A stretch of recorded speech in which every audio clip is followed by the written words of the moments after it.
There's a lot of stuff I see men my age, Shannon Sharp and others, doing out here in these streets that looks like it might be fun, but I don't want to do it because it's kind of dangerous too. It'll cost you your wealth. These little girls take all your money if you're out here being a fool. All right. So anyway, moving on.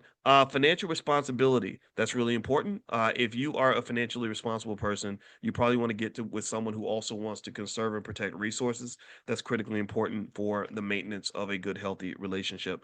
Also, self awareness and accountability. Accountability is big. Self awareness is big. A lot of people, most people, when they describe, if you ever, here's a little hack. I think that if you ever want to talk, if you ever want to learn what it's like to deal with somebody, whether it's a relationship in business or romantic, ask them about their previous relationships.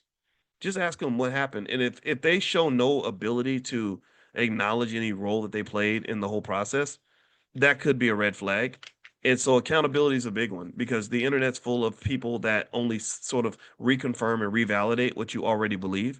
Like, oh, there's massive pages out here about narcissism. My ex was a narcissist, and they'll have hundreds of thousands of followers, all of whom believe that their ex was a complete narcissist, when really your ex might have just been somebody who held you accountable, or maybe there's somebody who told you no and you can't handle it.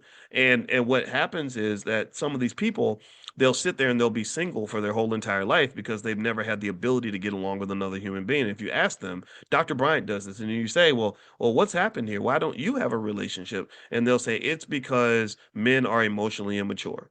Or it's because women always be doing this and women always be doing that. So that really is a lack of accountability. I don't know where you can get accountability from. I don't think you can buy it at Walmart or get it on Amazon. But I will say accountability. When you learn accountability, that really is a little. That's like another step closer to God and self love.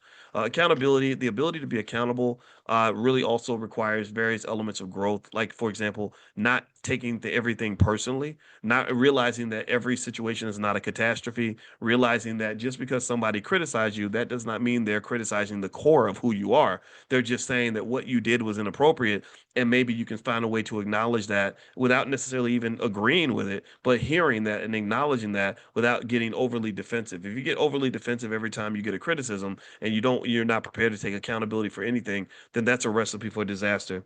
The last one is, are they supportive of your purpose? There are a lot of people. Tell me if you've seen this. There are a lot of people who are in relationships where that should be collaborative, but instead they become competitive, and that becomes very dangerous. I knew a black woman who was very successful as a scholar, and she had a husband that was a complete failure. He couldn't. He failed the bar exam a bunch of times. He was struggling. He was jealous a lot, stuff like that.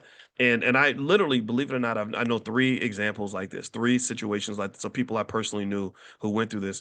And in this particular case, this man eventually he murdered her and then killed himself. And their two children were downstairs, and they had two children under the ages of 5. And then there's also the case of Robin Simpson, who died in Houston, and that case is still ongoing. I encourage you to look it up. Robin Simpson, that's close to my heart because she was a member of the B1 family, and she came to the All Black National Convention in 2019 when we were in Houston, and her husband ended up stabbing her 100 times in front of their 9-year-old daughter Essence, and that's still going on. And Essence is going to be affected for the rest of her life. And now her mother's gone, her father's in prison. It's a horrible situation. So what I would say to you is you got to be real careful about people that don't want to see you win. Sometimes you're sleeping with the enemy, and that's something that it's not an exact science, but sometimes God sends you the red flags, and sometimes we ignore the red flags